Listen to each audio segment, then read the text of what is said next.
Hello friends, this is Scott, and this is where I left off the last time I was out planting in the garden. And I just taken the plants that I'd grown from seed indoors and got them all planted. And the garden's looking, pretty good. This main section of the garden. Again, the brassicas, the onions, the potatoes, and the garlic's literally about a month away from being harvested. So yeah, things are looking good. The weeds are starting to disappear a little bit, but as you see, there's still more to tackle.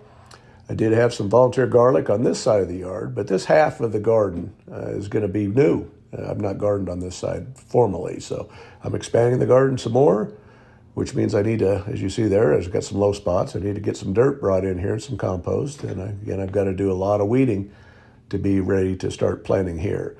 Again, I'm going to be starting to expand, and so I've got to get her done. Well, this is all from mowing from the city property on the side of the house, and I decided to put some cardboard down, and so that's going to help me with some of the weed suppression over by the chicken coop. So, yeah, nothing fancy. It just, that'll hopefully help from the weeds growing, too much more this year, but I'm sure I'll be pulling weeds in this same area again. But there's the project I had to pull, and as you see from the deck, I got all those pulled out, and you can also see the dip in the land there, so I need to get some dirt in there to build that area up. But the chickens enjoyed all the weeds. That's the benefit of having weeds, is you give them some green. And the cows even ate the bindweed, so they benefited from this all this weeding too. Now, first off, this area with the volunteer garlic, I need to harvest that, and I'm going to put a couple bags of the compost that I bought, Miracle Grow, supposedly organic. We'll see how that goes, but yeah, the garlic I pulled is still pretty decent. Again, this is nothing like what I'm going to be harvesting on my normal crop, but it's all free garlic, all volunteer, and yeah, that's a little bonus garlic. So we'll be eating on that before we pull the regular harvest. Again, I decided I was going to use both bags in this section to plant the green beans. I originally was just going to use one bag, and as I dump it out, I'm thinking, this soil has no organic matter, or very little here, so I'm just going to go ahead and use both bags. Don't have any more, so I'm going to have to go get some more when I decide to plant some new crops. But this is important to get the beans planted. I need to get that done soon. I mean, it's already middle of June, and I haven't planted beans, so I'm way behind on beans. But you can succession crop beans, and so there would be plenty of time for a harvest there. But it's as simple as just throwing the compost on top, taking a shovel, or a spade, and just mixing it in, and just turn it in the soil and get that organic matter down into the dirt, get it mixed up a little bit. And then after I get done with this turning, I'm going to just take the rake and just rake her out, try to mix it all together, rake it out smooth, so that I'll be ready to plant, have a good planting bed. But this area up here is I have brought in some subsoil here from the big pile of dirt, so that's pretty level. Again, there's a little bit of slope, but not too bad. But unlike the other parts of the garden that I'm expanding, I need to bring in a lot of dirt. But there we go. We got a bed ready to plant beans, and green beans. I plant the bush bean variety, not the pole beans. I don't want to deal with all the trellising and everything. I usually plant pole beans, but yeah, bush beans seem to be as productive as any type of bean. Using the spade to dig approximately an inch deep trench, and I'm doing 3 trenches. That'll be plenty of beans. You get tons of beans on bush bean plants, so yeah, I'm going to be hopefully have plenty to freeze, and I've still got some in the freezer from last year. So yeah, beans were not a problem having an overproduction. But there's the bean seeds. This is a standard Blue Lake bush bean, and they're just a white bean, and other beans will be different colors. So again, it's as simple as just laying them in the trench, approximately 3 inches apart. And the hardest part of this process is not dumping more than one bean in a spot. So I have to move some beans around as I'm dropping more than one where I want it to be. But yeah, just a quick, beans are very quick crop to plant, nothing fancy. They create a lot of their own fertility by pulling nitrogen from the air and affixing it to their roots, which other plants can benefit from also. So they're a nitrogen fixing plant. So, but yeah, they don't need a lot of fertility, and so these temple bags of compost should be enough for them to do very well here. Full sun, pretty much this spot. I think it's all day. There are areas of this part of the garden that do get shade at different times of day, but this is full sun all the time. So these beans should love it here, as long as I keep them nice and damp.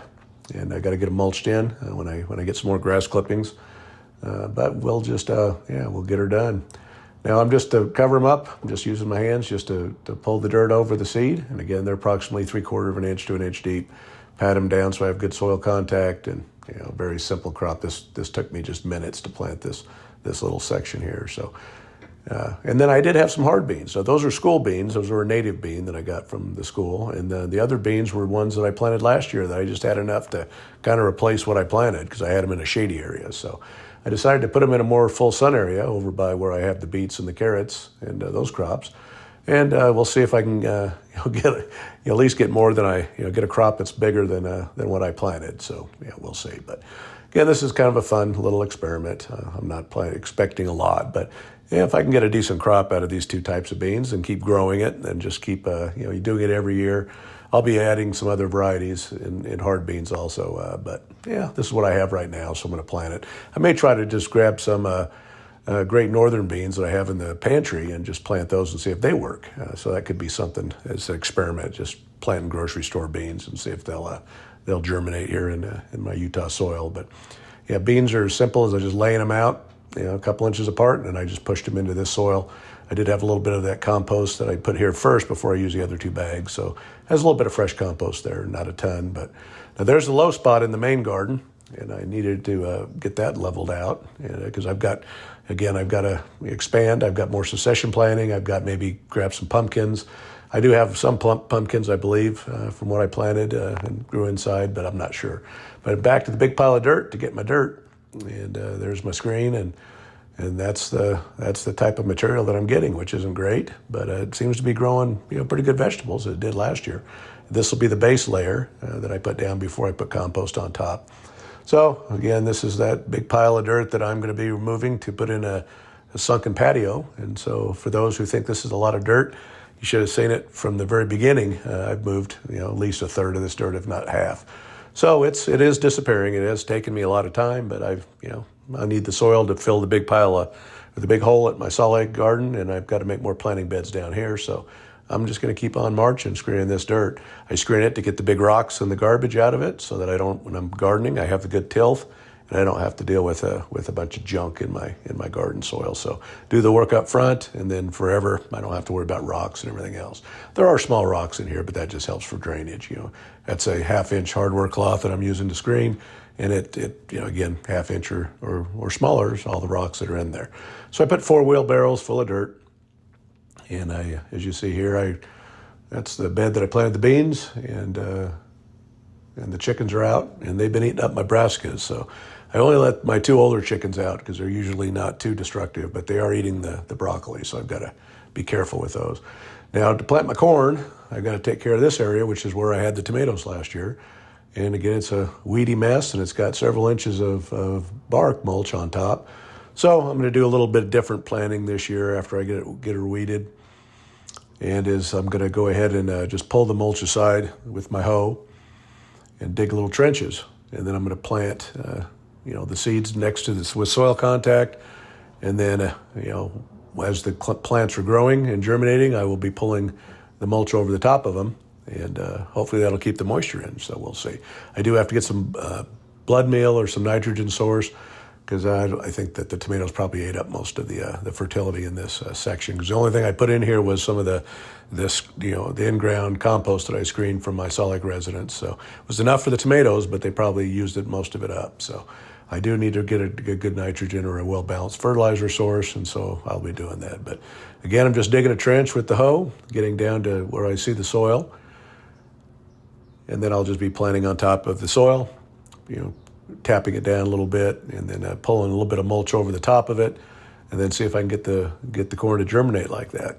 If it doesn't, I've got tons of corn, so I'll just replant. But there's a look at the corn, and I bought a whole nother bag of corn seed, and I still have a whole, half a bag from last year. So like I say, I got plenty of seed. The germination wasn't great last year, so this is all this year's corn I'm planting at this point.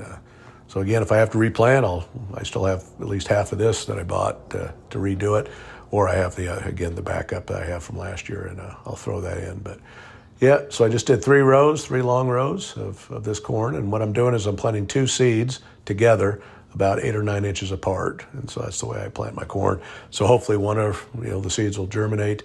or both. And if they both do, it's not going to hurt anything to have two plants closer together. But yeah, about 9 inches apart. And the rows are a little narrower than what you would do in a conventional cornfield, but again, this isn't a conventional cornfield, so I don't have a lot of space. So I wanted to at least have 3 rows.